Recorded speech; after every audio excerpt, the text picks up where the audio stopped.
Oke teman-teman, jadi ini adalah servisan STB pertama di daerahku ya teman-teman. Karena kebetulan di daerahku ini masih belum ASO, walaupun beberapa channel nasional yang biasanya itu beberapa dan kebanyakan sudah ada digitalnya ya, atau versi digitalnya. Namun untuk di bagian sinyal analog ini masih ada teman-teman ya. Jadi akan nggak lama lagi ini teman-teman ya, di daerahku ASO, dan beberapa orang akan buru-buru beli STB ya teman-teman ya. Nanti di sini akan aku ini ya teman-teman, di sini akan aku beri sedikit teori, dan teori ini hanya berlaku di daerahku ya teman-teman. Jadi ketika ASO, orang-orang nggak bisa nonton TV dan akhirnya berebut beli STB, dan ya mau nggak mau teman-teman ya, kebetulan ya si tokonya akan menaikkan harga STB teman-teman ya. Akhirnya ya cuan teman-teman ya. Itu sekedar teori loh ya teman-teman. Nah, di sini untuk masalahnya ini adalah masalah yang sangat pasaran ya teman-teman. Di awal-awal ramainya STB di beberapa daerah ya, di beberapa kenalan di sosial media ya teman-teman. Ini pada ngomongin soal STB merek ini ya teman-teman ya. Merek ini yang dimana sering terjadinya ini elko meletus ya teman-teman. Nah ini diakibatkan atau disebabkan karena terjadi lonjakan tegangan secara tiba-tiba ketika si SMPS-nya ini menyala ya teman-teman. Nah, jadi dia tahu-tahu naik tegangannya, dan di elko di sini itu biasanya 16 volt ya. Di beberapa PCB yang aku lihat di sosial media itu 16 volt, dan dia kembung teman-teman ya. Jadi ini pertanda bahwa tegangannya itu naik di atas 16 volt ya, mungkin sekisaran 20 ke atas ya teman-teman.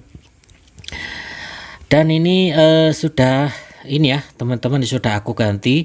Jadi untuk elko yang bermasalah itu yang sini ya, ini muncrat, di sini juga muncrat, di sebelahnya lagi hampir tapi belum ya, dan di yang sebelah sini dia kembung ya. Seperti itu ya.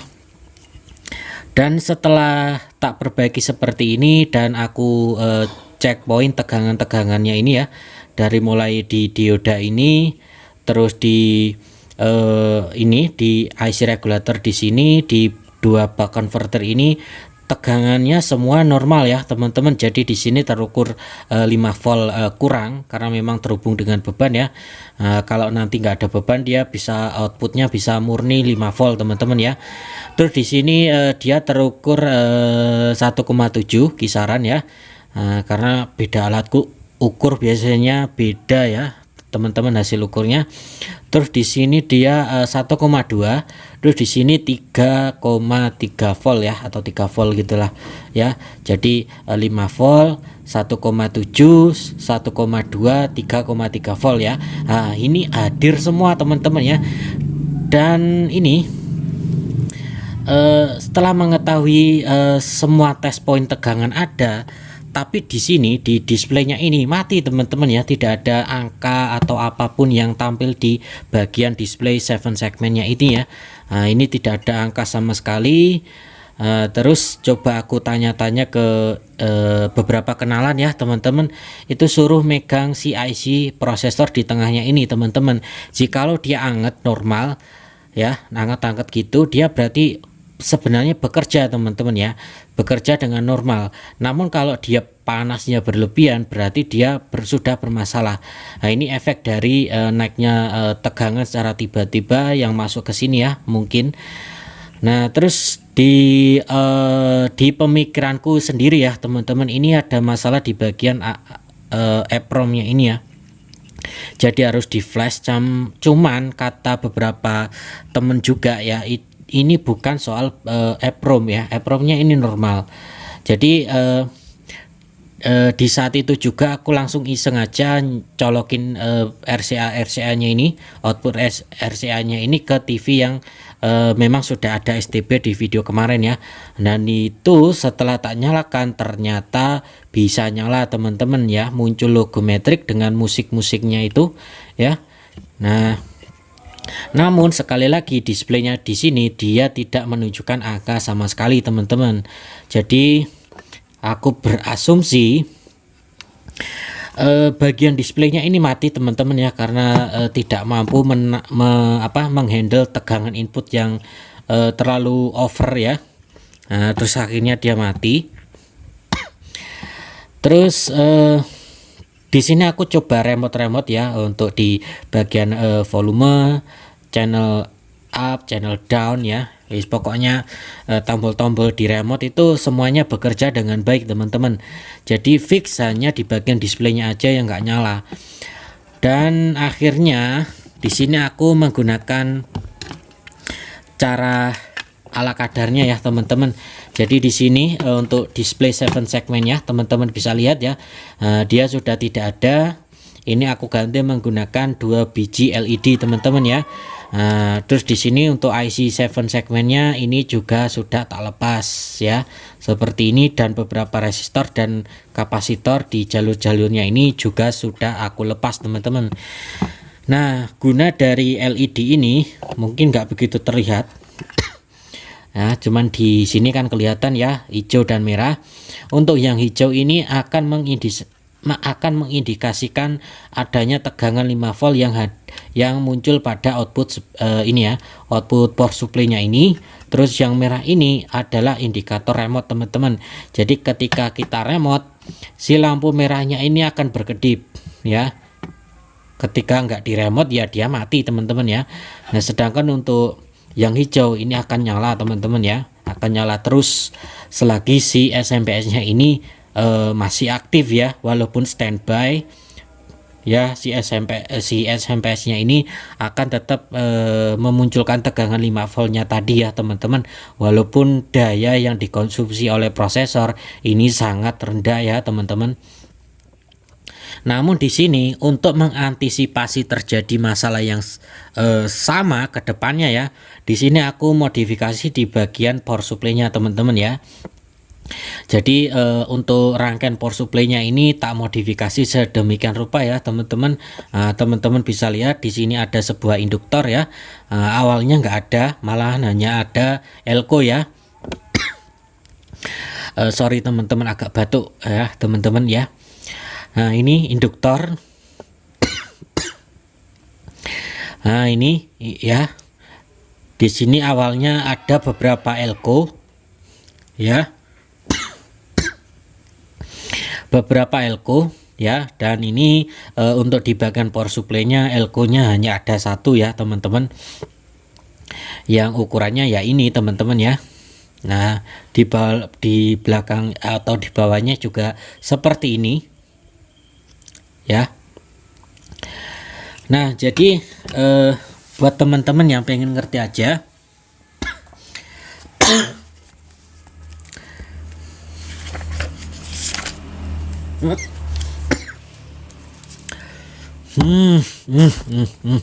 batuknya.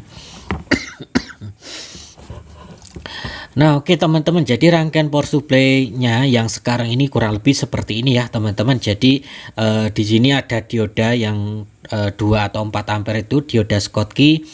Di sini ada elko 4700 tadi, terus ada tak tambah zener. Ini zenernya 5,1 volt ya, atau kodenya C5V1 ya teman-teman. Nah, itu zener 5 volt. Terus di sini ada penambahan resistor secara paralel dengan jalur output power supply ini sebagai dummy load ya teman-teman. Nah, jadi kedua komponen ini akan mencegah yang namanya kenaikan tegangan secara mendadak ya teman-teman. Nah, untuk nilai R1-nya ini itu sekisaran 1 kilo ke bawah ya teman-teman. Nah, di sini aku menggunakan 700 ohm.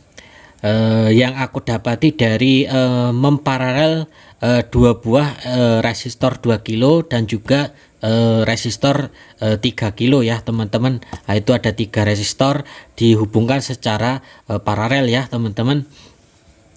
Dan di sini ada induktor yang teman-teman bisa lihat tadi ya, bulat. Terus di sini ada kapasitor yang mungkin sekisaran 10 nano, itu sudah ada pada PCB bawaannya ya teman-teman. Nah ini kelihatan ya di bawah induktor ini. Nah itu, jadi itu tak tulis aja teman-teman ya, biar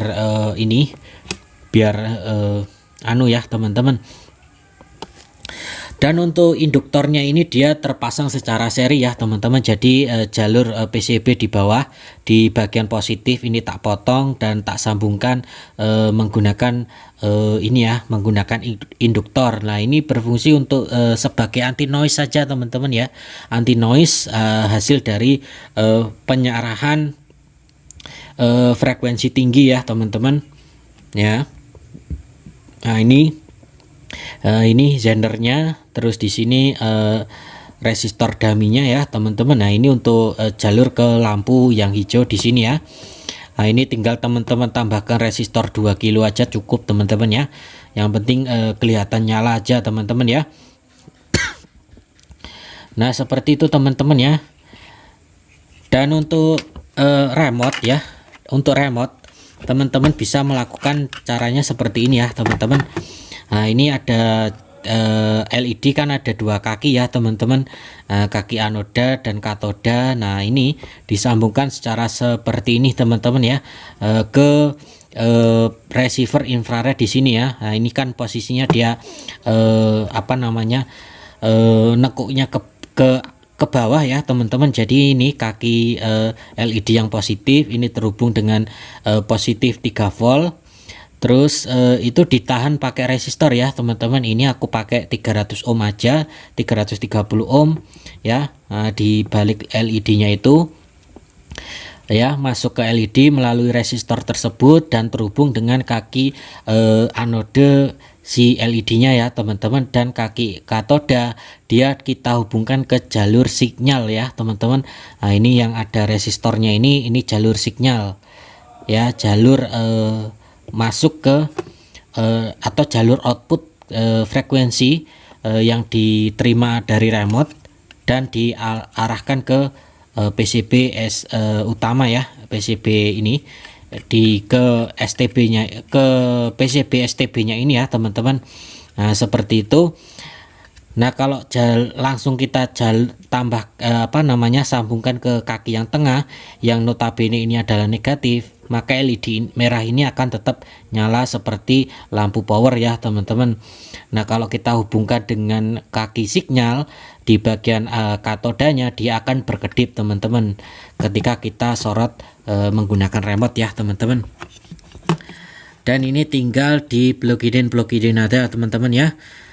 Nah seperti itu, tinggal ditancap-tancapin seperti ini ya. Ini sesuai dengan kabel-kabelnya ya teman-teman, sesuai dengan fungsi soket-soketnya. Nah seperti itu teman-teman ya. Dan untuk pengecekan atau hasilnya ya teman-teman akan aku taruh di akhir video ya. Jadi buat teman-teman yang sekedar kepo, silahkan tonton video ini sampai akhir ya, biar tidak ada salah paham teman-teman ya. Nah seperti ini. Jadi modifikasi ini ya itu ya teman-teman ya, sekedar opsional. Jadi kalau teman-teman nggak ngikutin ya juga nggak apa-apa, output power supply juga akan tetap 5 volt teman-teman, karena dia sendiri sudah diatur di bagian feedbacknya di ini IC switchingnya itu ya. Di sini ada rangkaian yang sudah ditata sedemikian rupa agar outputnya itu dia menghasilkan 5 volt teman-teman ya. Jadi cara kerja di SMPS nya ini itu tidak hanya mengandalkan gulungan ya, banyaknya gulungan terus akhirnya dia mengeluarkan 5 volt, melainkan si IC ini itu biasanya dia bisa merespon walaupun nggak pakai opto ya. Nah ini teman-teman kan bisa lihat ya, dia tidak menggunakan opto coupler, jadi tidak ada sangkut pautnya tuh ya dengan positif dan negatif. Bagian primer dengan sekunder itu tidak ada sambungan sama sekali ya teman-teman, selain kapasitor kopling di sini ya. Oh ya, dan di kapasitor koplingnya ini yang awalnya ini sudah tak pasang ya, sudah tak baut pula ini. Di baliknya ini teman-teman ya, teman-teman bisa lihat ya, itu ada kabel merah. Ini aku gunakan untuk menghubungkan kaki kapasitor ini ke negatif elko ya teman-teman, karena untuk bawaannya ini dia terhubung dengan positif kaki elko 400 volt di sini ya. Nah, ini aku rubah, aku potong jalurnya dan aku rubah si kaki dari kapasitor koplingnya ini terhubung dengan negatif ya. Negatif si elko-nya ini. Nah, ini sebagai anti noise juga teman-teman ya, dan biasanya kalau SMPS itu yang FBT ya, flyback kayak gini, itu kalau ada kapasitor, kalau nggak ada kapasitornya itu ya minimal teman-teman lepas ya, karena mungkin terganggu dengan body STB yang nyetrum, terus teman-teman lepas biasanya malah outputnya malah error teman-teman ya. Nah, jadi kapasitor ini kalau memang teman-teman terganggu dengan tegangan kejutnya atau tegangan statisnya, teman-teman bisa menurunkannya ya teman-teman. Nah, ini biasanya 2,2 nano biasanya kebanyakan ya. Ya, dan di sini dia menggunakan 1 nano saja teman-teman. Nah, ini cukup kecil teman-teman ya. Jadi teman-teman nggak perlu khawatir, dan tegangannya itu walaupun bikin terkejut itu tetap aman teman-teman ya. Tetap aman, tidak menciderai kita ya teman-teman. Tidak bersifat fatal lah walaupun bikin terkejut teman-teman ya. Oke. Ini coba tak nyalakan dulu ya teman-teman ya. Nah, nanti di akhir video akan aku spill ya, akan aku perlihatkan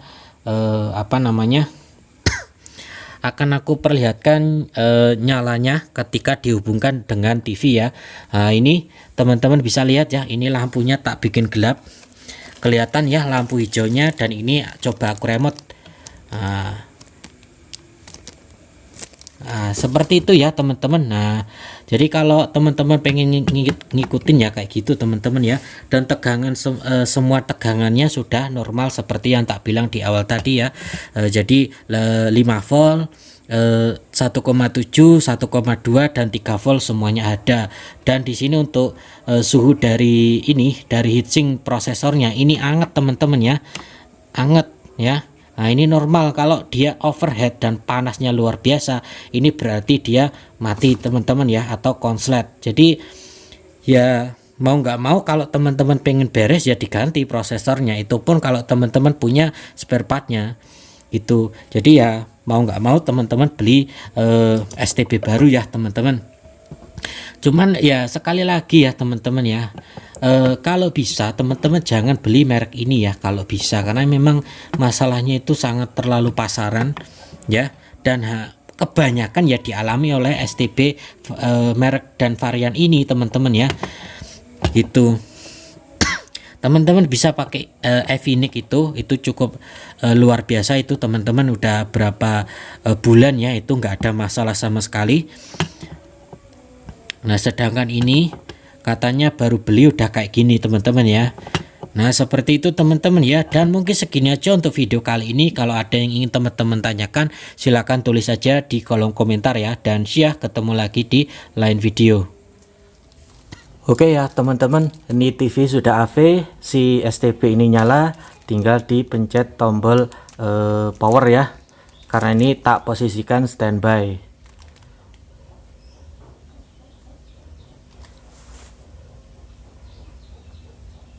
Ya, muncul muncul ini ya, muncul gambar, itu ada bla bla bla blanya itu.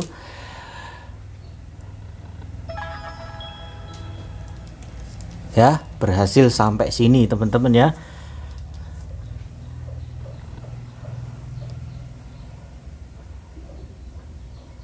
Bazar dan panggung budaya Colorful Indonesia berlangsung di kota Frederick, Maryland. Komunitas diaspora Indonesia di kota besar Amerika seperti New York dan Washington DC. 100 lebih. Di rumah seorang. Kita simpan barang